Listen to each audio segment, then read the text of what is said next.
ஹராமான உறவுகளையும் தவிர்ந்து கொள்ள வேண்டிய அல்லது விட்டு விலக வேண்டிய ஒரு கட்டத்தில் இருக்கிறோம். பிப்ரவரி 14 வருகிறது, காதலர் தினம் என்ற பெயரில் என் ஈமானிய சமுதாயத்தில் உள்ள இளைஞர்களும் யுவதிகளும் சீரழிந்து போகிற, சின்னா பின்னப்பட்டு போகிற நாள்.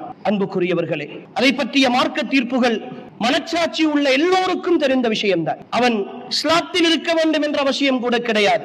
பண்பாட்டை நேசிக்கிற, கலாச்சாரத்தை நேசிக்கிற, ஒழுக்கத்தை நேசிக்கிற எந்த சமயத்தவனாக இருந்தாலும், எந்த மதத்தை சேர்ந்தவனாக இருந்தாலும் உண்மையாக வெறுக்கிற ஒரு நாள் அந்த நாள். அவ்வளவு அனாச்சாரங்கள் இந்த சமுதாயத்தில் இன்று காதலின் பெயரால் அரங்கேறிக் கொண்டிருக்கின்றன. காதலின் பெயரால் நடக்கிற தற்கொலைகள், காதலின் பெயரால் நடக்கிற பாலியல் வன்கொடுமைகள், காதலின் பெயரால் நடக்கிற ஏமாற்றங்கள்.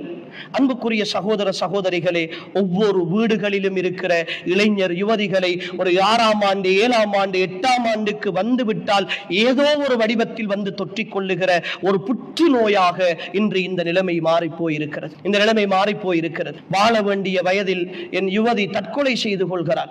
ஒரு சில பிள்ளைகளோடு திருமணத்திற்கு முன்னரான உறவு, அன்புக்குரியவர்களே, திருமணத்திற்கு முன்னரான கற்பமும் கற்பம் கலைத்தலும் சர்வ சாதாரணமாக மாறி போயிருக்கிற சூழல். உம்மாவும் பாப்பாவும் என்ன செய்வது என்று தெரியாமல் ரகசியமாக கலைத்து விட்டு வந்து குந்திக் கொண்டிருக்கிறார்கள், அழுது கொண்டிருக்கிறார்கள். யாரோ ஒருத்தனை ஏமாற்றிவிட நினைக்கிறார்கள். அன்புக்குரிய சகோதரர்களை, வார்த்தைகளால் சொல்ல முடியாத அளவுக்கான மிக மோசமான ஒழுக்கக்கேடுகள் நடந்து கொண்டிருக்கிற பொழுது, அந்த ஒழுக்கக்கேடுகளின் உச்சகட்டமாக அதை அங்கீகரிக்கின்ற விஷயமாக இந்த காதலர் தினம் என்ற பெயரில் இன்று இந்த சமுதாயத்தில் மேற்குலகால் திட்டமிட்டு திணிக்கப்பட்டிருக்கிறது. காதலை பெரியோரு விஷயமாக காட்டி, அதை ஒரு பெரியோரு உறவாக காட்டி, அதற்கான எத்தனையோ அன்பளிப்பு பொருட்களும் அதுதான் வாழ்க்கையினுடைய லட்சியம் என்று கட்டமைக்கிற அளவுக்கு இன்று அன்புக்குரிய சகோதரர்களே அந்த மோசமான உறவினுடைய விளைவு போய்கொண்டிருக்கிறது. சுருக்கமாக சொன்னால், இன்றைய கால சூழலில் காதல் என்பது பெரும் பாவங்களின் ஒட்டுமொத்த வடிவம். காதல் என்பது பெரும் பாவங்களின் ஒட்டுமொத்த வடிவம். அல்லாஹ் ஹராமாக்கிய அத்தனை விஷயங்களினதும் கூட்டு காதலாக மாறி போயிருக்கிறது. அதற்குள் இணை வைப்பு இருக்கிறது, அதற்குள் ஏமாற்றம் இருக்கிறது, அதற்குள் மோசடி இருக்கிறது, அதற்குள் மோசமான அனாச்சாரங்கள், அசிங்கங்கள் இருக்கின்றன, அதற்குள் பெற்றோரை ஏமாற்றுகிற விஷயம் இருக்கிறது, அதற்குள் உம்மா பாப்பாவுடைய மனதை நோகடிக்கிற உக்கூக்குல் வாலிதைன் என்ற பெரும்பாவம் இருக்கிறது. இப்படி ஒட்டுமொத்தமாக பெரும்பாவங்களின் முழு வடிவமாக மாறி போயிருக்கிற இந்த காதலால், இந்த காதலின் அசுத்தத்தால் நிரம்பி போயிருக்கிற உள்ளத்தில் எப்படி உயிரோட்டம் உள்ள ரமலான் வர முடியும்? எப்படி வர முடியும்?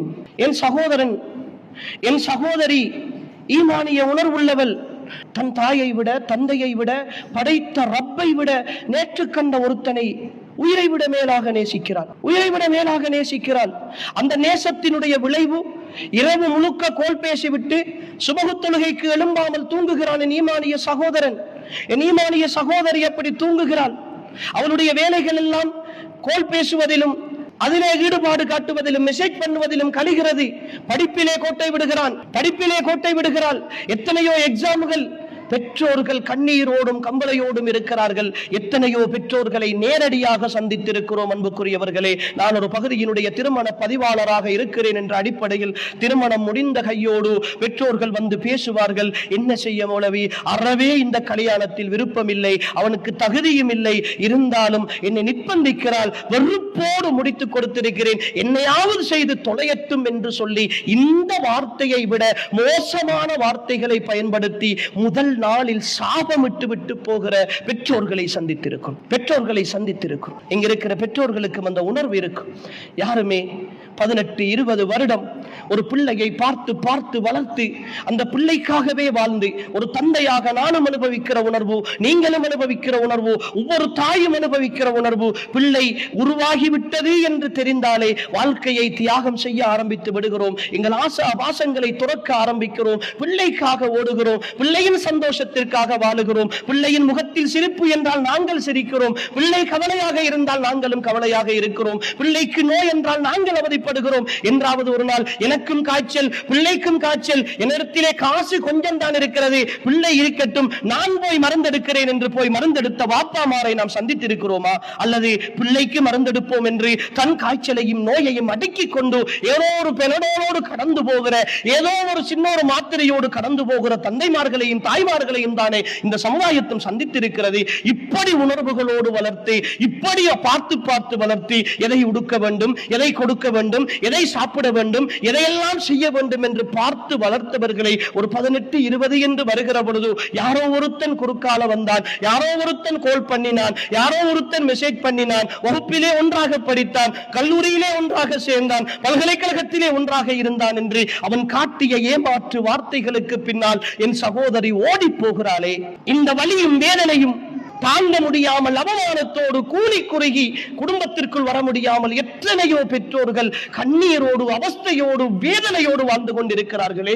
இந்த வேதனையும் இந்த கொடுமையும் அன்புக்குரிய சகோதரர்களே அவர்களை சும்மா விடும் என்று அவர்கள் நினைத்துக் கொண்டிருக்கிறார்களா? அந்த வேதனையை பெற்றோர்கள் மனதில் விதைக்கிற ஒரு நாளாக இந்த காதலர் தினம் என்கிற இந்த தினமும் அந்த உறவும் மாறி போயிருக்கிறது. ஆனால் இன்று பெற்றோர்கள் கூட சில இடங்களில் அதற்கு உடந்தையாக இருப்பதுதான் ஆச்சரியமாக இருக்கிறது. பிள்ளை இன்னாரை லவ் பண்ணுகிறார் என்பதை பெருமையாக பேசுகிற தாய், பெருமையாக கதைக்கிற தந்தை, கோல் வந்தால் எடுத்துக்கொண்டு கொடுக்கிற உம்மா, ஏவா கோல் பண்ணுகிறார் போய் பேசு என்று அனுமதியோடு அனுப்பி வைக்கிற வாப்பா, என்ன நினைத்துக் கொண்டிருக்கிறோம் சகோதரர்களே? நரகத்து படுகொலிக்குள் என் பிள்ளையை தள்ளி மூடுவதற்கு நான் வழி வைத்துக் கொடுத்து கொண்டு ஒழுக்கத்தை எதிர்பார்த்துக் கொண்டிருக்கிறேன். அன்புக்குரிய சகோதரர்களே, இந்த உறவுகள் துண்டிக்கப்பட வேண்டும். இந்த ரமலான் பாதுகாக்கப்பட வேண்டும் என்றால், இந்த ரமலான் உயிரோட்டம் உள்ள ரமலானாக இருக்க வேண்டும் என்றால் இந்த உறவுகள் துண்டிக்கப்பட வேண்டும். அல்லாஹுவோடு உள்ள உறவு உயிர்ப்பிக்கப்பட வேண்டும். அந்த உயிர்ப்பித்தல் தான் இந்த ரமலானை உயிரோட்டம் உள்ள ரமலானாக மாற்றும். அன்புக்குரியவர்களே, ரமலானை சந்தித்து விட்டால் அந்த ரமலானை இந்த உணர்வுகள் சரியாக இருக்கிற நிலையில் சந்திப்போம் என்றால் நிச்சயமாக சந்தோஷமான திருப்தியான ஒரு ரமலான் இந்த ரமலானாக எங்களுக்கு கிடைக்கும்.